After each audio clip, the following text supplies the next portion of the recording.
Due to COVID-19 pandemic, everything has changed.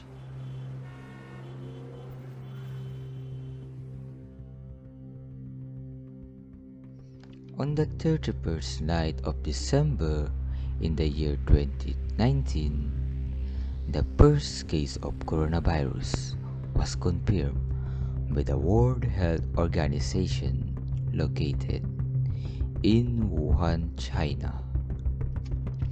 It was later on announced in Thailand that they also have confirmed cases in which is known as the first case of coronavirus outside the mainland of China.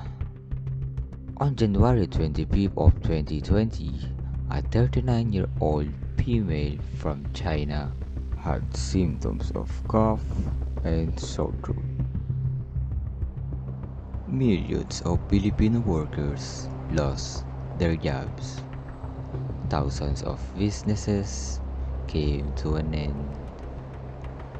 Several students could not afford to study anymore, and those who are poor became the poorest. Who does not have enough money won't survive.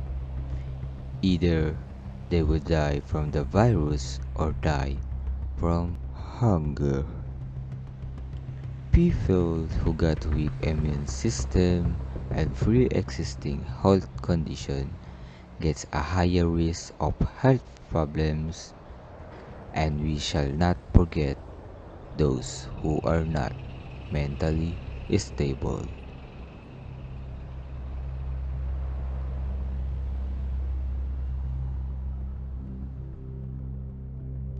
Due to this pandemic, mental health conditions has a higher possibility of developing for the reason that there are no social interactions and people around you tend to be uneducated towards mental health awareness. COVID itself can lead to neurological and mental health complications such as delirium, agitation, and stroke. All the time spent alone, overthinking everything can cause depression, which is an extremely serious mental health condition that can be deadly if not treated.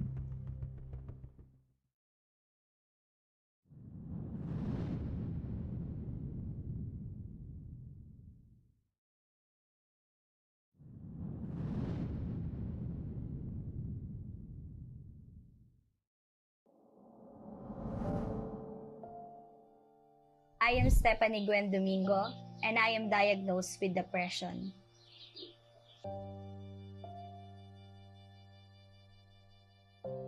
Based on what I remembered, the last time I smiled is when I'm with my friend. I felt happy that time because there is a person by my side. But I'm having a hard time to tell her what is happening to me. So I act everything is fine and everything is okay.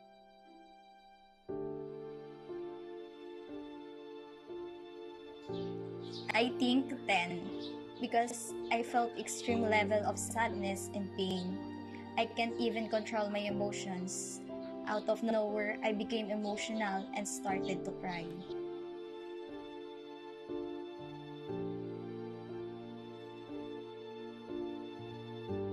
I usually enjoy painting and going out with my friends. But when depression hit me, I lost my passion. I felt like there is no reason for continuing the things I love to do. And before, I loved to socialize with other people. But now, I want to be alone most of the time because I feel like I'm not existing anymore.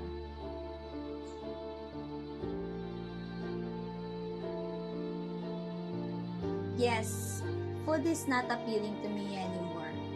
For no reason at all, I didn't felt hungry. I just want to cry and to be alone.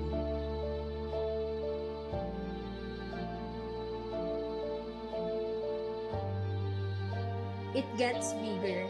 Since I didn't eat most of the time, I started to experience weight loss from 45 kilograms to 35 kilograms.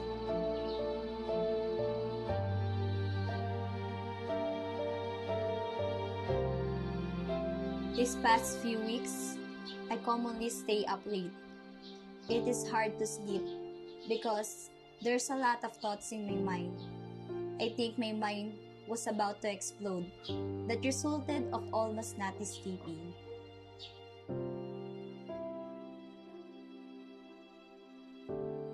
Yes, I always thought that taking my own life is my ultimate escape from depression. My name is Owen M, Espiritu, father of Stephany, who was diagnosed with depression.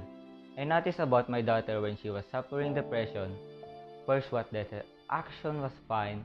She ate right on the time, she went to bed early, and I could talk to her politely and calmly. But a few months later, I noticed that everything was changed about her. When she came home after class from school, she would go straight to her room and be locked up. Then, whenever we asked her to eat dinner, she would respond that she will eat, but in reality, she would not eat. Since then, she has been losing a bit of weight because she was not eating at the right time. And every time I talk to her, and when I accidentally raises my voice while I was talking to her, she suddenly gets angry and irritated. And then I could not talk to her properly because of that. And I also noticed about her was that she was always lethargic and had no appetite.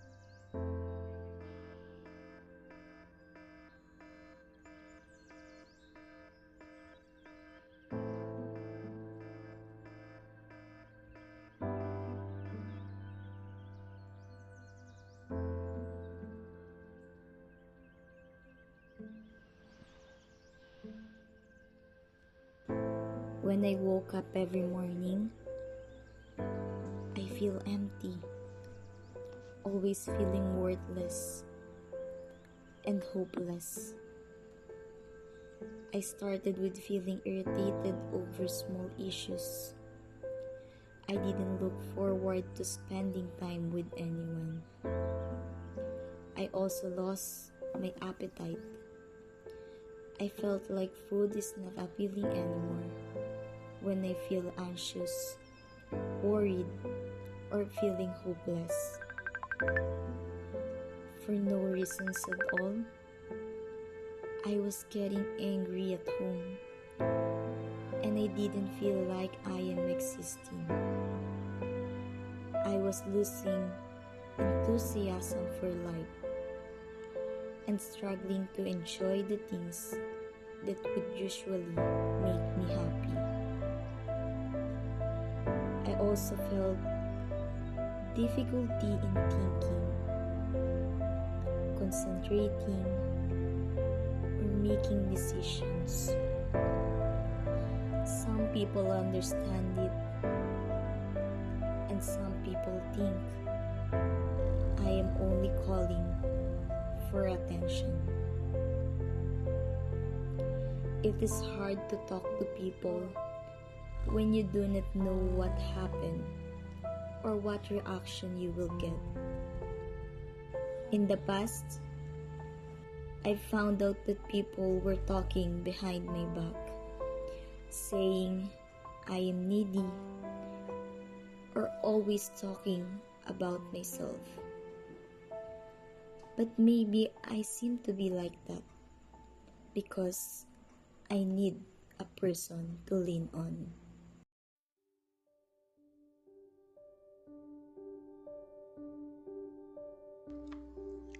Due to the symptoms of Stephany's illness, her family took her to a psychiatrist to find out what Stephany's illness really was.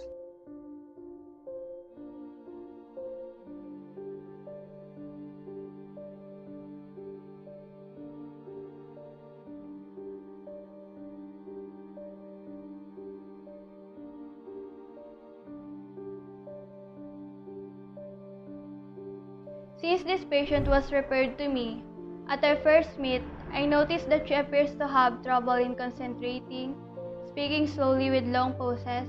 She's avoiding eye contact, she was speaking with low speaking voice, and she seems agitated. As she describes her symptoms to me, I take a note about how she feels, the way she thinks, and how she acts. I find out that she was feeling sad as she had loss of interest about everything. She has trouble in sleeping, thinking, concentrating, or making decisions, and thinking frequently about death or suicide. Thinking that she may have depression, I rule out other conditions that may cause depression with a physical examination, a personal interview, and lab tests. The examination results help me to make an accurate diagnosis and ensure effective treatment, so I prescribe antidepressant drugs as her medication. Antidepressants aim to correct chemical imbalances of neurotransmitters in the brain that are believed to be responsible for changes in mood and behavior. It can help jumpstart mood and give people the boost they need to get over the symptoms of their depression. This often allows them to start doing the things they enjoy again and make better choices for themselves, which also helps contribute to a more positive mood. Antidepressants can help improve your mood, help you sleep better, and increase your appetite and concentration. As I observe her behavior from her first meet to be followed by her few consultations, I can see her improvement as she seems less irritable or appear to have more energy during her visits. And I found out that her appetite has returned and she's having an easier time functioning in her daily activities. And that is another good indicator that she's progressing. Depression is a common and serious medical illness that negatively affects how you feel, the way you think, and how you act. 13% of world's population in 2020 have mental issues, and there is a high percentage of people diagnosed with depression. This mental illness causes feelings of sadness and loss of interest in activities you once enjoyed. It can lead to a variety of emotional and physical problems and can decrease your ability to function at school, work, and at home. So when the brain's impact on depression, nerve cell connections, nerve cell growth, and the functioning of nerve circuits have a major impact on depression. Brain cells usually produce levels of neurotransmitters that keep senses, learning movements, and moves working along. But in some people who are severely depressed or manic, the complex system that accomplish this go awry.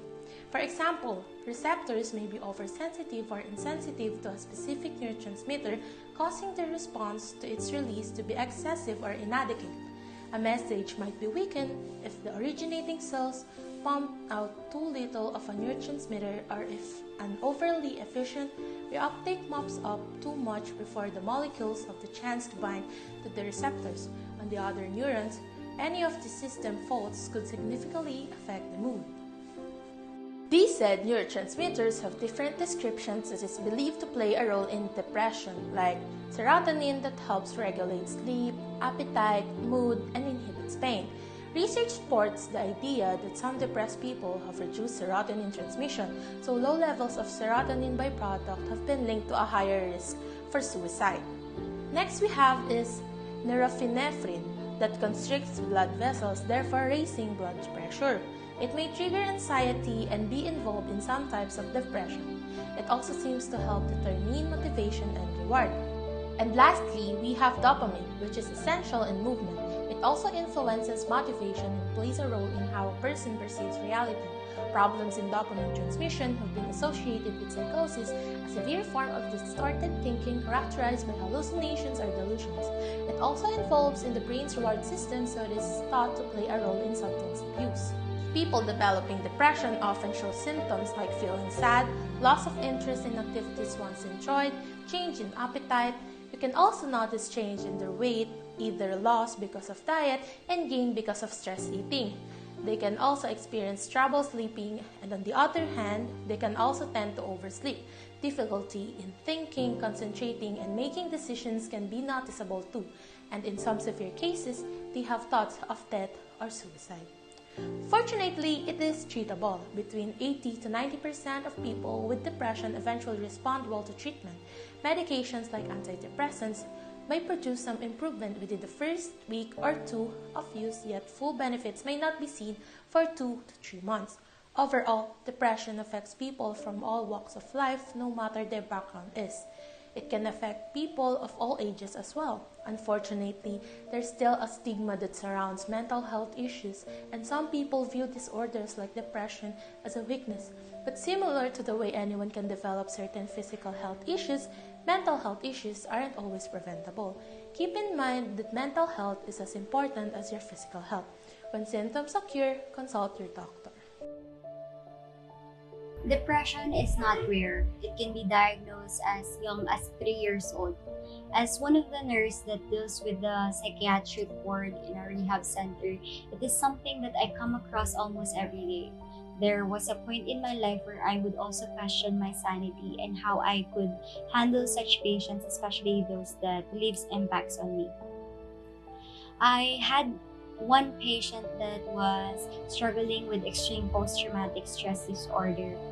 PTSD happens if a person experiences something very vile that it caused the brain to get stuck. Basically, their brain stays on high alert. It gets stuck in danger mode, which is not normal. This patient of mine experienced years of domestic violence, and when we had her, we couldn't go near her because she was always frightened and would always shout. Until now, she is still undergoing cognitive behavior therapy. Just like what I said, depression is not rare. The age group that has a high rate of depression starts at 18 years old to 25, followed by 45 to 64 years old and 65 years old and over. When I was still practicing as an intern, I remember this old lady that was a patient in the rehab center I worked for before. At the age of 48, she was struggling with depression. I considered it as an extreme case because at her stage, she developed an eating disorder. Sometimes she'd punish herself by not eating for at least 2 days, and sometimes she would overeat. She showed major depression symptoms and has been going to different therapists until this year. 1 in 4 people struggle with mental health at some point of their lives. Whatever your situation, it takes real courage to face death and step back from the brink. You can use that courage to help you keep going and overcome anything. As a psychiatrist who diagnosed Stephany, I could tell that depression is not easy. The hard part about depression is actually finding the energy and motivation to do something about your depression. That's why a lot of people feel stuck. The most important thing to remember about seeking depression treatment is simply to speak up and ask for help. Depression is not a sign of weakness or laziness. It's a sign that something is out of balance. Thankfully, with proper treatment, you can feel well again. I remember when I almost committed suicide last year. I was offline for months and nobody knew what happened. I don't know how it happened, but I'm grateful to be alive today.